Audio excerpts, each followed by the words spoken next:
Naturo, votre rendez-vous naturopathique. Avec Pauline Burel. Bonjour à tous, vous êtes dans votre émission Allo Naturo. Bonjour Pauline, bonjour Marie-Christine. Bonjour Kiki, bonjour à toutes et à tous. Bonjour à tous. Aujourd'hui Pauline, c'est une émission donc cueillette en compagnie de Marie-Christine. De quoi allez-vous nous parler toutes les deux ? Alors nous allons vous parler d'une très jolie plante qui est majestueuse et que l'on peut apercevoir en ce moment au bord des routes, c'est le bouillon blanc. Elle est vraiment très facilement reconnaissable, elle est très grande avec une longue tige avec plein de petites fleurs jaunes dessus et des feuilles duveteuses. Mais Marie-Christine va vous la décrire beaucoup mieux que moi tout à l'heure. Moi je vais me concentrer sur ma partie vertus et contre-indications. Alors les vertus de ce bouillon blanc, c'est une plante à mucilage, donc on a déjà parlé de ces fameux mucilages, mais je vous rappelle leurs propriétés. Les mucilages, ce sont des sucres qui vont former un gel en présence d'eau. Ce gel est apaisant contre les irritations et les inflammations de la peau, des muqueuses, du tube digestif et de la sphère ORL, y compris les bronches. Donc comme ça va former un gel hydraté et ça va aussi rééquilibrer le transit dans un sens ou dans un autre selon le besoin.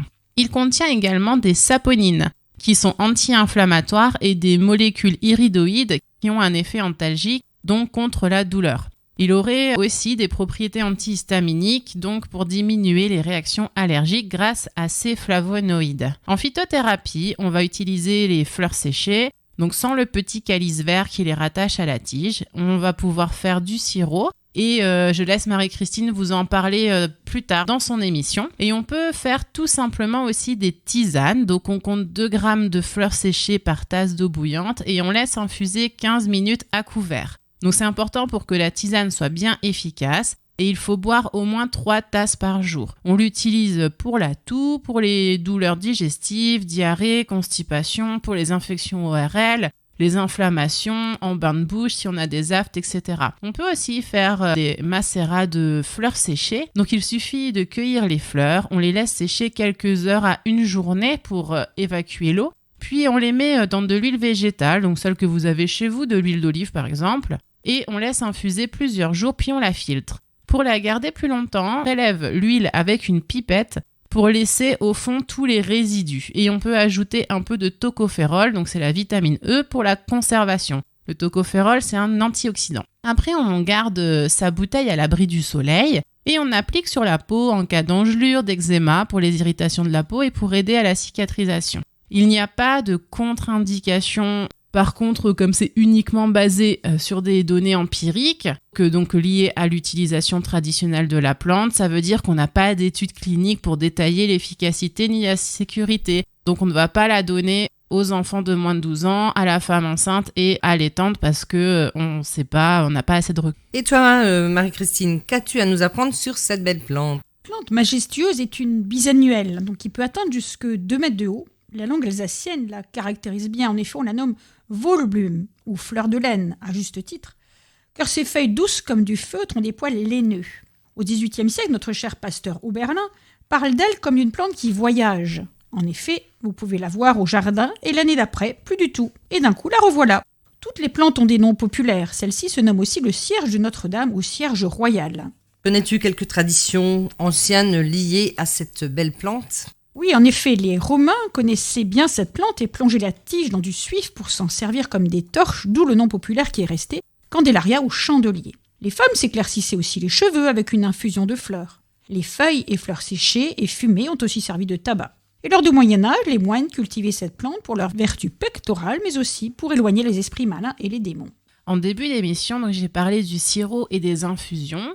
Et est-ce qu'on peut utiliser la fleur aussi en cuisine ? Oui, tout à fait. Déjà, l'infusion de cette fleur est de saveur agréable et sucrée. Les pétales contiennent en effet jusqu'à 10% de glucose. Donc moyen d'en faire aussi une gelée en utilisant de l'agar-agar pour l'épaissir. C'est bien mieux que les feuilles de gélatine.